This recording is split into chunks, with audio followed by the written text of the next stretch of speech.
Okay, चलिए आज का सेशन अपना स्टार्ट करते हैं। ठीक है। अच्छा, जैसे हमने अपने लास्ट सेशंस के अंदर हमने जैसे देखा था कि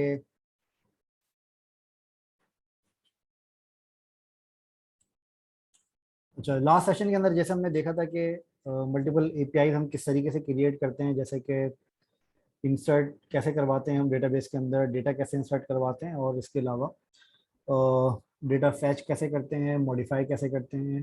ठीक है। ये सारे काम हमने लास्ट सेशन के अंदर हमने देखे थे। इस सेशन के अंदर हम देखेंगे कि एपीआईज के अलावा आपके एपीआईज के अंदर जो आप डेटा रिटर्न करते हैं, उस डेटा को अगर हम कस्टमाइज करना चाहें तो वो हम कैसे कर सकते हैं। ठीक है। इस सेशन के अंदर हम देखेंगे डेटा कस्टमाइज कैसे करते हैं, और उसके अलावा जो हमारे पास नॉन एपीआई राउट्स होते हैं, मतलब वो ऐसे राउट्स जो हमारे पास बगैर एपीआईज के होते हैं, वो हम किस तरीके से उसको मेंटेन करते हैं। और थोड़ा सा हम देखेंगे कि ब्लेड टेम्पलेट्स हमारे क्या होते हैं लारावेल के अंदर, और हम किस तरीके से अपने ब्लेड टेम्पलेट्स के ऊपर काम करते हैं लारावेल पे। ठीक है। ओके, तो सबसे पहले मैं आपको ये बताता हूँ कि अच्छा, सबसे पहले मैं आपको ये बताता हूँ कि लारावेल के अंदर जो हमारे पास एपीआई जो हमारे पास होती हैं, उनके अंदर लारावेल के अंदर हम उन एपीआई के उस एपीआई के डेटा को हम किस तरीके से अपने रिस्पॉन्स को मॉडिफाई कैसे कर सकते हैं, और रिस्पॉन्स को हम अगर कोई स्पेसिफिक रिस्पॉन्स अगर हमें भेजना चाहें तो हम वो कैसे भेज सकते हैं। इसका यूज केस मैं आपको थोड़ा सा बता देता हूँ कि यूज केस इसका क्या हो सकता है। अच्छा, फॉर एग्जाम्पल आपके पास एक एपीआई का राउट है, जिसके अंदर जैसे हमने ये वाला एपीआई का राउट अपना बनाया था एपीआई प्रोडक्ट्स के नाम से। ठीक है, मैं अपना लारावेल का प्रोजेक्ट स्टार्ट कर देता हूँ। ठीक है। जैसे हमने एक ये एपीआई का राउट अपना बनाया था एपीआई प्रोडक्ट्स के नाम से, अभी हमारे पास कोई प्रोडक्ट नहीं है। मैं एक काम करता हूँ, थोड़ी सी प्रोडक्ट्स में इंसर्ट कर देता हूँ ताकि हमारे पास थोड़ा सा प्रोडक्ट का डेटा हमारे पास आ जाए। ठीक है। अच्छा, प्रोडक्ट का डेटा इंसर्ट करने के लिए हमारे पास ऑलरेडी एपीआई बनी हुई है, उन्हीं उन्हीं एपीआई को मैं यूज़ कर लेता हूँ। या फिर यहीं से मैं डायरेक्टली प्रोडक्ट का डेटा अपना इंसर्ट कर देता हूँ। ठीक है। अगर मैं यहाँ पर अपने डेटाबेस के अंदर आऊँगा तो यहाँ पे मेरे पास टेबल बना हुआ है प्रोडक्ट्स का, और इसके अंदर अगर मैं अपना कोई डेटा इंसर्ट करता हूँ, फॉर एग्जांपल ये माई प्रोडक्ट है, और इसी तरह का मैं एक कोई डेटा अगर यहाँ पे इंसर्ट करता हूँ, तो इस डेटा को मैं एपीआई के अंदर किस तरीके से मॉडिफाई कर सकता हूँ वो हम यहाँ पे देखते हैं। मतलब इस डेटा को किस तरीके से हम एपीआई के अंदर रिस्पॉन्स के अंदर कैसे मॉडिफाई कर सकते हैं। ठीक है। अब यहाँ पे जो मेरे पास डेटा आ रहा है इस एपीआई का, इस एपीआई के डेटा के अंदर मेरे पास यहाँ पर सॉरी यहाँ पर जो मेरे पास प्रोडक्ट्स का डेटा यहाँ पर आ रहा है, इसके अंदर अगर आप यहाँ पे नोटिस करेंगे तो यहाँ पे मेरे पास इस प्रोडक्ट का सारा डेटा यहाँ पर आ रहा है, जिसके अंदर इसकी आईडी भी है, और इसके साथ साथ मेरे पास इसका प्रोडक्ट नेम भी आ रहा है, काउंट भी आ रहा है, और अपडेटेड और क्रिएटेड ऐड भी आ रहा है। ठीक है। मतलब ये वाला वो डेटा आपके पास आ रहा है जो कि यूजर भी देख सकता है। ठीक है। इसके अंदर आईडी भी देख सकता है, प्रोडक्ट नेम भी देख सकता है, और काउंट वगैरह भी चेक कर सकते हैं। मतलब ये वाला डेटा आपका सारा वो है जो आपका यूजर देख सकता है। फॉर एग्जाम्पल, अगर अगर मैं यहाँ पे कोई एक एपीआई अगर मैं यहाँ पे देखता हूँ, तो यहाँ पर जो आपके पास एपीआई के अलग अलग रिस्पॉन्सेज होते हैं जो कि आप यहाँ पे नेटवर्क टैब के अंदर जो आपको नजर आते हैं, तो जो एपीआई के आपके पास रिस्पॉन्सेज यहाँ नेटवर्क टैब के अंदर नजर आते हैं, उसके अंदर आपके पास ये सारा डेटा आपको नजर आ रहा होता है। ठीक है। लेकिन इसमें से कुछ डेटा ऐसा होता है जो कि आपको अपनी एपीआई के अंदर मॉडिफाई करना होता है, कि आपका ये वाला डेटा जो है वो ये फॉर एग्जाम्पल आपके पास ये जो आईडी आ रही है, ये आईडी आपकी आपके अपने सिस्टम के लिए ये आईडी है, ये यूजर को दिखाने के लिए ये आईडी नहीं होती आपकी। ठीक है। तो इस तरह की सेक्रेट इन्फॉर्मेशन आप अगर एपीआई के अंदर रिटर्न करेंगे तो वो आपका डेटा जो है वो आपका कोई भी हैक कर सकता है किसी भी तरीके से। ठीक है। फॉर एग्जाम्पल आपके डेटा को कोई भी आपकी यूजर को फैच कर सकता है बाय यूजिंग दिस आईडी। ठीक है। तो इसके इसके लिए हम क्या करते हैं, हम अपने एपीआई के रिस्पॉन्स को थोड़ा सा कस्टमाइज कर सकते हैं, और लारावेल के अंदर कस्टमाइज करना बहुत ज़्यादा इजी होता है, जो कि मैं आपको अभी बताने वाला हूँ कि लारावेल के अंदर आप अपने डेटा को किस तरीके से आप कस्टमाइज कर सकते हैं। ठीक है। अच्छा, कस्टमाइज करने के लिए लारावेल के अंदर हमारे पास एक लारावेल के अंदर एक पैकेज होता है जिसको हम कहते हैं लारावेल रिसोर्सेज। ठीक है। अगर आप यहाँ पे लारावेल के रिसोर्सेज के अंदर यहाँ पे जाएंगे तो आपको यहाँ पे लारावेल की अलग अलग रिसोर्सेज भी आपको यहाँ पे नजर आ जाएंगी। आप सिंपल यहाँ पे सर्च करें रिसोर्स कलेक्शन। ठीक है। आप यहाँ पे रिसोर्स कलेक्शन सर्च करेंगे तो आपको यहाँ पे लारावेल का रिसोर्स कलेक्शन के का सारा फॉर्मेट आपको यहाँ पे नजर आ जाएगा। ठीक है। तो एक कलेक्शंस आप एपीआई रिसोर्सेज आप यूज करते हैं अपने एपीआई के जो रिस्पॉन्स आपके पास होता है उस रिस्पॉन्स को मॉडिफाई करने के लिए, जैसे उस रिस्पॉन्स को सिलेक्टेड वैल्यूज को गेट करने के लिए। ठीक है। अभी यहाँ पे आपके पास एपीआई का सारा वो डेटा फैच हो रहा है जितने भी आपके पास डेटाबेस के अंदर टेबल्स हैं, लेकिन जितने भी आपके पास डेटाबेस के अंदर कॉलम्स हैं, ठीक है। तो फॉर एग्जांपल यहाँ पर जो मैंने डेटा फैच करवाया हुआ है, अगर मैं आपको यहाँ पे दिखाऊं तो प्रोडक्ट कंट्रोलर के अंदर जो आपका डेटा फैच हो रहा है वो आपके पास प्रोडक्ट सारी आपकी सारी प्रोडक्ट्स यहाँ पे फैच हो रही है, ठीक है। सारी प्रोडक्ट्स का के सारे कॉलम्स आपके फैच हो रहे हैं। अगर मैं ये चाहता हूँ कि इसके अंदर मैं सिर्फ प्रोडक्ट नेम और प्रोडक्ट काउंट मैं यहाँ पे डिस्प्ले करवाऊँ एपीआई के अंदर, तो वो करवाने के लिए मैं क्या कर सकता हूँ, वो करवाने के लिए मैं यहाँ पे लारावेल की एपीआई रिसोर्सेज में यूज कर सकता हूँ, जिसके थ्रू मैं अपने कलेक्शंस को मॉडिफाई कर सकता हूँ, ठीक है। आप अगर यहाँ पे कलेक्शंस के अंदर जाएंगे राइट साइड बार में, तो आप यहाँ पे अपने स्पेसिफिक कलेक्शंस को आप यहाँ पे मॉडिफाई कर सकते हैं आसानी से, ठीक है। तो कलेक्शन बनाने के लिए जो इस कलेक्शन बनाने के लिए जो आप कमांड यूज करते हैं, वो कमांड आपके पास होती है। फॉर एग्जांपल आप यहाँ पे कमांड लिखते हैं php artisan, और यहाँ पे आप लिखते हैं मेक रिसोर्स, और यहाँ पे आप लिखते हैं प्रोडक्ट कलेक्शन, ठीक है। ये आपने यहाँ पे लिखा मेक रिसोर्स प्रोडक्ट कलेक्शन।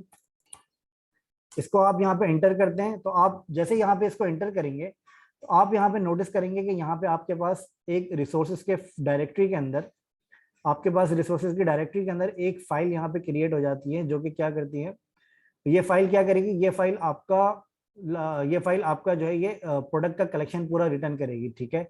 अच्छा, इसको आपको कस्टमाइज करने के लिए आपको क्या करना होता है, कस्टमाइज करने के लिए आपको यहाँ पे इस वाली लाइन को रिमूव करके आप सिंपल क्या करेंगे, आप सिंपल यहाँ पर इसको इस तरीके से कस्टमाइज करेंगे कि आप जो भी डेटा आप इस कलेक्शन के अंदर पास करेंगे, ठीक है, जो भी डेटा आप इस कलेक्शन के अंदर पास करेंगे उस डेटा के अंदर से आपको क्या निकालना है, उस डेटा के अंदर से आपको निकालना है प्रोडक्ट नेम और उसका काउंट, ठीक है। तो मैं यहाँ पे रिटर्न करवाता हूँ फॉर एग्जांपल नेम, इसको मैं बताता हूँ दिस, और दिस के बाद मैं यहाँ पे बताता हूँ प्रोडक्ट नेम ये मेरा काउंट है, सॉरी ये मेरा वो कॉलम नेम है जो कि मेरा यहाँ पे टेबल का जो कॉलम नेम है, ठीक है, टेबल के अंदर जो कॉलम है ये मेरा वो कॉलम नेम है। और इसके बाद यहाँ पर मैं डिफाइन करता हूँ अपनी एक की मेरी क्या है, काउंट, और काउंट के अंदर मुझे क्या रिटर्न करवाना है, काउंट के अंदर मुझे रिटर्न करवाना है फॉर एग्जांपल काउंट अगेन ये मेरा वो कॉलम नेम है जो कि मेरा इस टेबल के अंदर एग्जिस्ट करता है, ठीक है। तो अभी मैं इसके अंदर क्या करने वाला हूँ, अभी मैं इसके अंदर ये करने वाला हूँ कि ये जो आपका प्रोडक्ट कलेक्शन है इसके अंदर मुझे प्रोडक्ट की लिस्ट पास करनी पड़ेगी जो कि मुझे रिटर्न करवानी है, ठीक है। वो लिस्ट पास करने के लिए मैं क्या करूंगा, मैं सिंपल ये करूंगा कि सबसे पहले मैं यहाँ पे इसको इंपोर्ट करूंगा। इंपोर्ट करने के लिए मैं सिंपल यहाँ पे यूज करता हूँ यूज, और यहाँ पर मैं अपना जो मेरे पास कलेक्शन का जो लिंक है वो मैं यहाँ पे डिफाइन करूंगा। यूज के अंदर मैं बताऊंगा ऐप के अंदर मैं यहाँ पे बताऊंगा मेरे पास जो डायरेक्टरी है वो है रिसोर्सेज, मतलब ये वाली डायरेक्टरी का लिंक आपको बताना होता है, ठीक है। अच्छा, ऐप के बाद आपके पास डायरेक्टली रिसोर्सेज नहीं है, ऐप से पहले आपके पास है HTTP का फोल्डर, ठीक है। HTTP का फोल्डर है, फिर उस HTTP के फोल्डर के अंदर आपके पास है रिसोर्सेज। फिर रिसोर्सेज के अंदर जो आपके पास फाइल का नाम है वो है आपके फाइल के जो आपकी क्लास का नाम है वो है प्रोडक्ट कलेक्शन, ठीक है। ये आपके पास क्लास का नाम है जो आपने यहाँ पे डिफाइन किया हुआ है।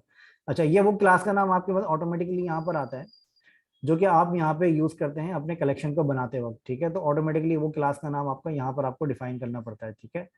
यहाँ पे आपको वो क्लास का नाम डिफाइन करना होता है जिससे आपका ये कलेक्शन यहाँ पे इंपोर्ट हो जाता है। अब आप इस कलेक्शन को नीचे कहीं पर भी यूज कर सकते हैं, ठीक है। अभी आपके पास यहाँ पर क्या आ रहा है, अभी आपने यहाँ पर पूरी प्रोडक्ट की लिस्ट आपने यहाँ पे पास करी हुई है जेसन के रिस्पॉन्स के अंदर। अभी यहाँ पे आपको क्या करना है, यहाँ पे पूरी प्रोडक्ट लिस्ट के बजाय आपको यहाँ पे पास करना है प्रोडक्ट कलेक्शन। प्रोडक्ट कलेक्शन पास करने के लिए आप यहाँ पे बताएंगे प्रोडक्ट कलेक्शन, आपने अपनी क्लास बता दी जो आपके पास ये वाली क्लास है, ठीक है। आपने अपनी ये क्लास बता दी, इसको आप बताएंगे प्रोडक्ट कलेक्शन, और यहाँ पे आप पास कर देंगे अपना डेटा जो आपको प्रोडक्ट लिस्ट करवानी है, ठीक है। ये डेटा पास करने के बाद आप सिंपली बजाय इसके कि आप ये सारी प्रोडक्ट को रिटर्न करवाएं, आप इस कलेक्शन को रिटर्न करवाएंगे ताकि आपका वो डेटा प्रॉपरली यहाँ पर डिस्प्ले हो जाए, ठीक है। इसके अंदर आपको एक चीज और चेंज करनी पड़ती है, वो मैं आपको बताता हूँ कि वो क्या चीज आपको चेंज करनी पड़ती है, ठीक है।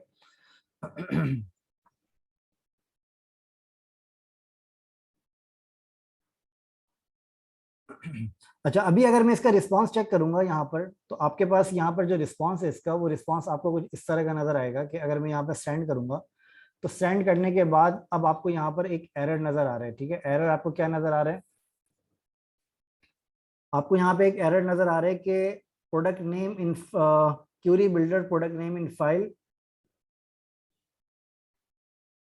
ये आपके डेलीगेट रिसोर्सेज का आपके पास एरर आ रहा है। इसको रिजॉल्व करने के लिए आप सिंपल ये कर सकते हैं कि आप यहाँ पर जाएंगे और यहाँ पर जाने के बाद जो आपका कलेक्शन है, आप अपने कलेक्शन के ऊपर जाएंगे और इस कलेक्शन के अंदर आप यहाँ पे बता देंगे रिसोर्स कलेक्शन के बजाय आप यहाँ पे पैकेज का नाम बता देंगे जेसन रिसोर्सेज, जेसन रिसोर्स। ठीक है, ये आप यहाँ पे अपने कलेक्शन का आप अपना पैकेज यहाँ पे डिफाइन कर देंगे जो आपको रिटर्न करवाना है। ये आपके पास लारावेल का बाय डिफॉल्ट पैकेज होता है जिसको आप यूज कर सकते हैं। ठीक है, तो अब आपको यहाँ पे जो डेटा नजर आएगा, अब आपको यहाँ पे प्रॉपर्ली वो डेटा नजर आ रहे हैं जो कि आपने अपने इस कलेक्शन के अंदर से रिटर्न करवाया हुआ है। ठीक है, अच्छा जरूरी नहीं है इसके अंदर आप वही डेटा रिटर्न करवाएं जो आपके पास टेबल के अंदर एग्जिस्ट करता है, मतलब आपके जब आपके पास जो डेटाबेस की टेबल में एग्जिस्ट करता है, ये जरूरी नहीं है कि आप वही डेटा रिटर्न करवाएं। आप यहाँ पर कोई भी डेटा रिटर्न करवा सकते हैं। फॉर एग्जांपल अगर आप यहाँ पर यूजर के अकाउंट रिटर्न करवाना चाह रहे हैं तो आप वो भी रिटर्न करवा सकते हैं। ठीक है, जैसे कि फॉर एग्जांपल अगर मैं यहाँ पे कोई टेस्ट लिख के यहाँ पे रिटर्न करवाता हूँ और यहाँ पे मैं कोई भी स्ट्रिंग वैल्यू दे देता हूँ, फॉर एग्जांपल टेस्ट 1 2 3। ठीक है, और मैं यहाँ पे इसको सेंड करता हूँ तो आपको यहाँ पे टेस्ट 1 2 3 आपके पास इन सारी प्रोडक्ट के अंदर आपको यहाँ पे नजर आएगा। ठीक है, इस तरीके से आप यहाँ पे अपने कलेक्शन को यहाँ पे आसानी से रिटर्न करवा सकते हैं। ओके, अच्छा इसके अंदर ये भी आप कर सकते हैं कि कलेक्शन, एक कलेक्शन के अंदर भी मल्टीपल कलेक्शन आप रिटर्न करवा सकते हैं।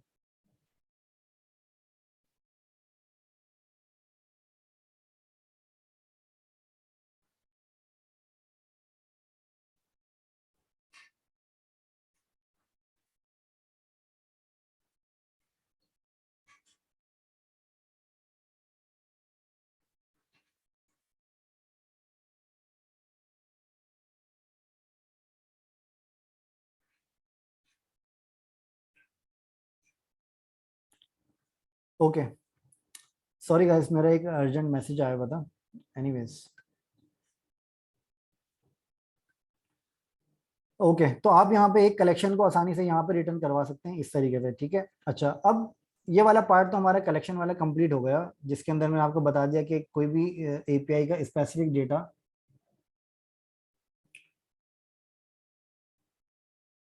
यहाँ पे मैंने बता दिया कि कोई भी आप स्पेसिफिक एपीआई के रिस्पॉन्स को किस तरीके से आप यहाँ पे रिटर्न करवा सकते हैं। ठीक है, अच्छा अब मैं आपको थोड़ा सा बताता हूँ कि आपके पास जो नॉन एपीआई जो आपके पास राउट्स होते हैं वो आप कैसे मेंटेन करते हैं। नॉन एपीआई राउट्स आपके पास डिफाइन होते हैं आपके पास वेब डॉट पीएचपी के अंदर।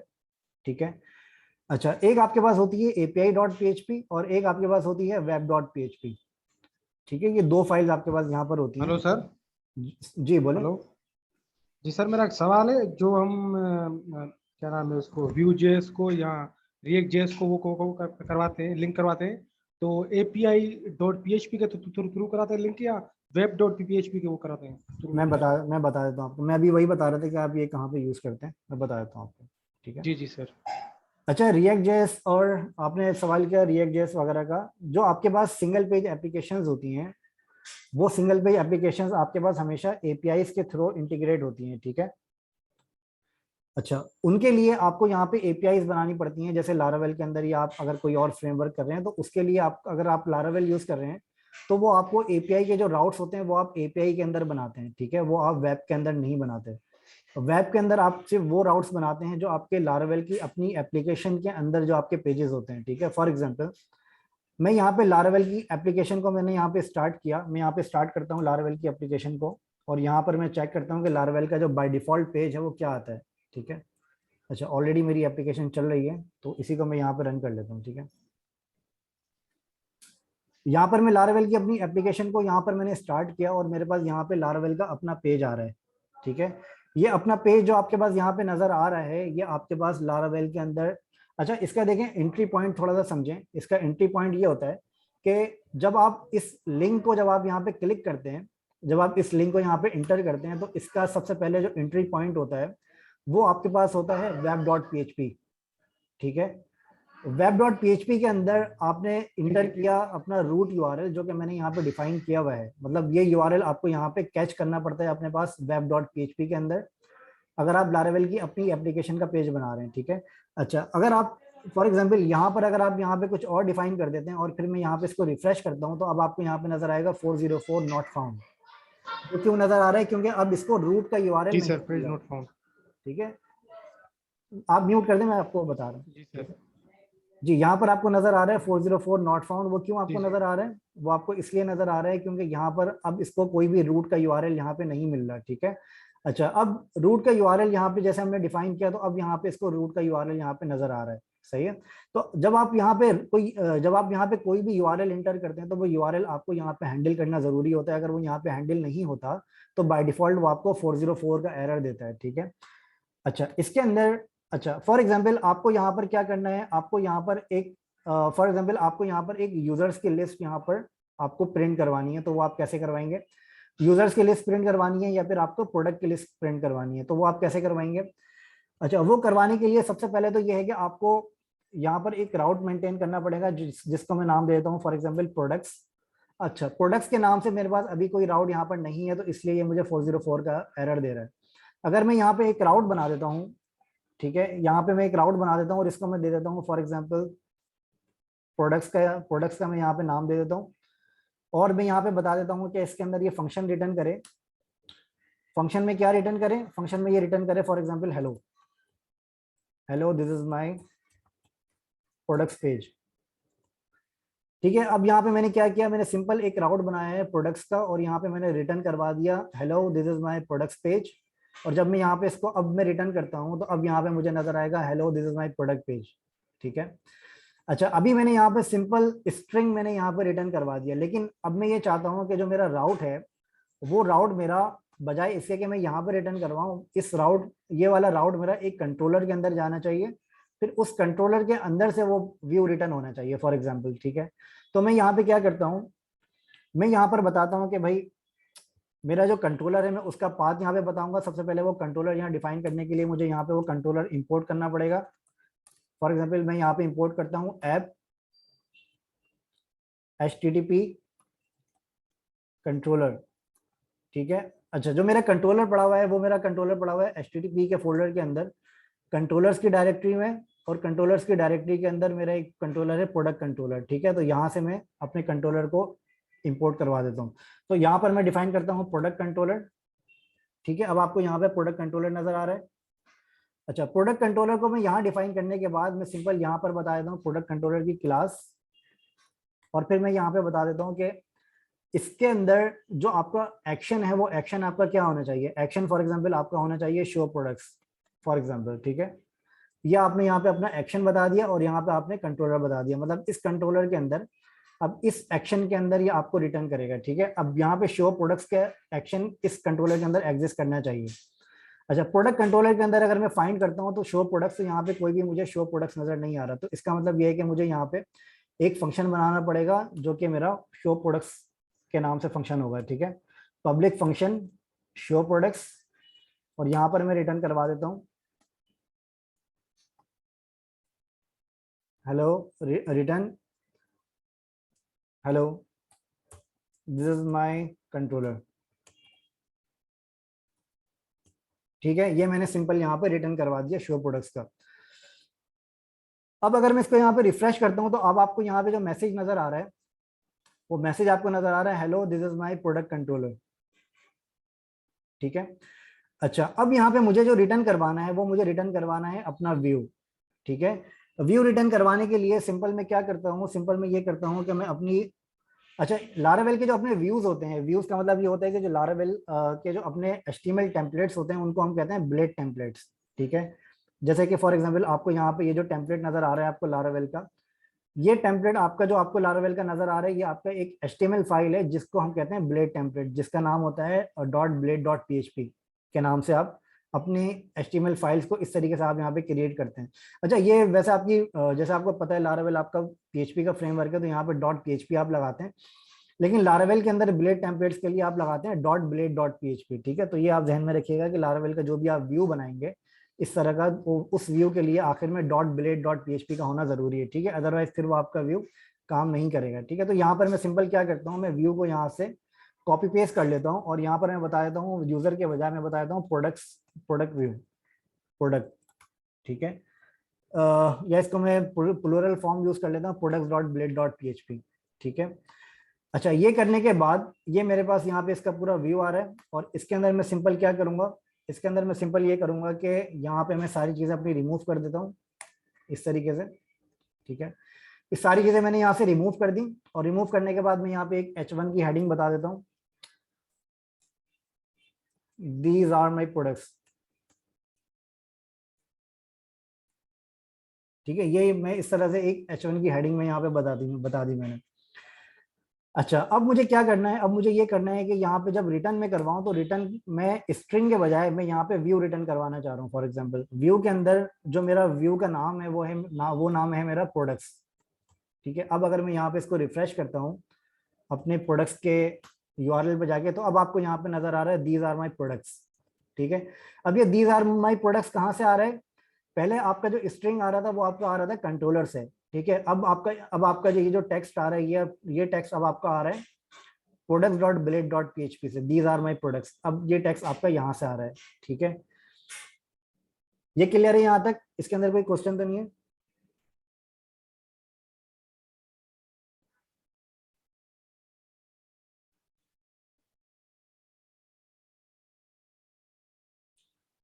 ओके, अच्छा, फिर इसके बाद अब फॉर एग्जांपल मुझे यहाँ पर अपनी प्रोडक्ट्स यहाँ पर रिटर्न करवानी है। अब प्रोडक्ट यहाँ पे मैं कैसे रिटर्न करवाऊंगा, प्रोडक्ट यहाँ पे रिटर्न करने के लिए मैं सिंपल क्या करूंगा, सबसे पहले यहाँ पे मुझे अपनी प्रोडक्ट्स को गेट करना पड़ेगा। ठीक है, फॉर एग्जांपल मैं यहाँ पे प्रोडक्ट गेट करता हूँ अपनी प्रोडक्ट्स, और प्रोडक्ट्स के अंदर मैं बता देता हूँ प्रोडक्ट्स ऑल। ठीक है, यहाँ पे ये मेरी प्रोडक्ट्स आ गई। अच्छा, अब अगर मैं यहाँ पे इसको रिटर्न करवाऊंगा प्रोडक्ट्स को, तो अब हम देखते हैं कि ये क्या हमें देता है। ठीक है, मैंने यहाँ पे सिंपल रिटर्न करवाया है प्रोडक्ट्स को, और अब मैं यहाँ पे इसको रिफ्रेश करता हूँ तो ये मुझे दे देगा प्रोडक्ट्स नॉट फाउंड। ये क्यों दे रहा है, क्योंकि यहाँ पे स्पेलिंग मिस्टेक मुझसे हुई है। अब ये यहाँ पे मुझे प्रोडक्ट रिटर्न कर रहा है, लेकिन ये रिटर्न कर रहा है जेसन फॉर्मेट के अंदर, ये मतलब मुझे व्यू के अंदर रिटर्न नहीं कर रहा। अब ये प्रोडक्ट्स मुझे यहाँ पे रिटर्न करवानी है। अच्छा, अभी अगर आप यहाँ पे देखेंगे तो प्रोडक्ट्स तो ये हमारी रिटर्न कर रहा है सारी, माई प्रोडक्ट 2, माई प्रोडक्ट 3, 4, ये सारी प्रोडक्ट मुझे यहाँ रिटर्न कर रहा है। लेकिन ये प्रोडक्ट मुझे रिटर्न करवानी है अपने व्यू के अंदर, जिसको मैं अपने हिसाब से उसको मैं कस्टमाइज कर सकूँ। ठीक है, वो करने के लिए मैं सिंपल क्या करूंगा, वो करने के लिए मैं सिंपल ये करूंगा कि अब जाहिर है अब ये प्रोडक्ट मैंने कंट्रोलर के अंदर गेट तो कर ली, लेकिन कंट्रोलर के अंदर गेट करने के बाद मुझे ये प्रोडक्ट अपने व्यू के अंदर पास करनी पड़ेगी। व्यू के अंदर पास करने के लिए मेरे पास यहाँ पर एक फंक्शन होता है जो कि लारावेल मुझे प्रोवाइड करता है। इस फंक्शन को मैं यहाँ पे कॉल करूंगा कॉम्पैक्ट के नाम से। ठीक है, और यहाँ पर मैं डिफाइन कर देता हूँ अपनी प्रोडक्ट्स। ठीक है, अच्छा, फिलहाल मैं प्रोडक्ट्स के बजाय मैं यहाँ पे क्या करता हूँ, एक सिंपल एक टेस्ट वेरिएबल में यहाँ पे कॉल कर देता हूँ, ताकि ये चीज वहां पे मैं प्रिंट करके देख लूँ, this is coming from controller. ठीक है, ये एक टेस्ट मैंने यहाँ पे पास किया, ये एक टेस्ट मैंने यहाँ से पास किया। ठीक है, अब यहाँ पे मैं क्या करता हूँ, अपने पास यहाँ पे प्रोडक्ट्स के ब्लेड टेम्पलेट के अंदर मैं यहाँ पे प्रिंट करके देखता हूँ test1। ठीक है, इस तरीके से मैं test1 को मैंने यहाँ पे प्रिंट करके देखा, तो अब मैं चेक करता हूँ कि यहाँ पे मेरे पास क्या रिस्पांस में आ रहा है। अब मेरे पास रिस्पांस में आ रहा है this is coming from controller. ठीक है, इसका मतलब ये है कि यहाँ पर हमने डेटा जो यहाँ पे प्रिंट करवाया है, जो कि मेरे कंट्रोलर के अंदर डेटा है, मतलब डेटा तो मेरा यहाँ पे सही तरह से पास हो गया। ठीक है, इसके अंदर अगर आपका कोई क्वेश्चन है, कोई कंफ्यूजन है, तो प्लीज बता दो।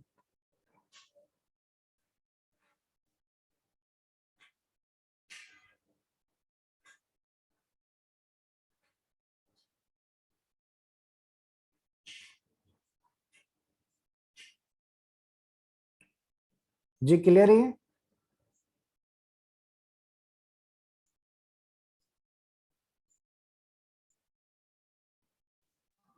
जी जी सर, ये क्लियर है। Okay, nice.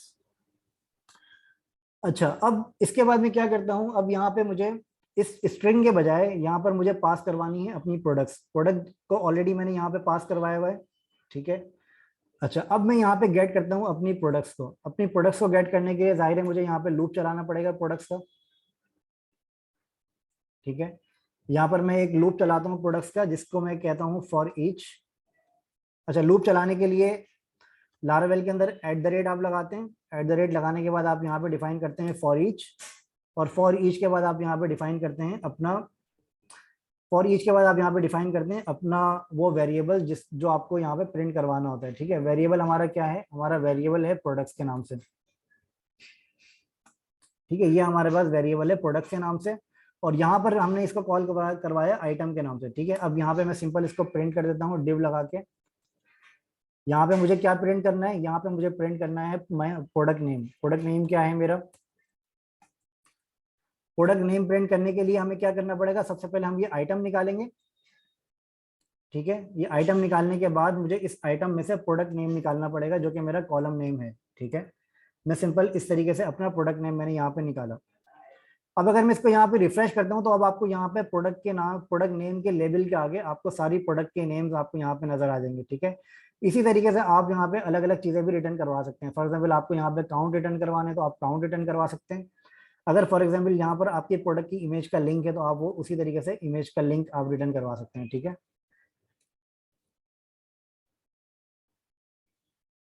ठीक है, इस तरीके से आप अपने काउंट रिटर्न करवा सकते हैं। और अगर आपके पास कोई इमेज का लिंक है तो वो भी आप यहाँ पर रिटर्न करवा सकते हैं। फिलहाल हमारे पास कोई इमेज का लिंक यहाँ पर नहीं हमने लगाया हुआ डेटाबेस के अंदर, तो वो इमेज का लिंक यहाँ पर नहीं आ सकता, ठीक है। हाँ, अगर आप कोई हार्ड कोड इमेज यहाँ पे लगाना चाहें तो वो आप खुद भी लगा के ट्राई कर सकते हैं। क्लियर है ये, इसके अंदर कोई क्वेश्चन तो नहीं है? No sir.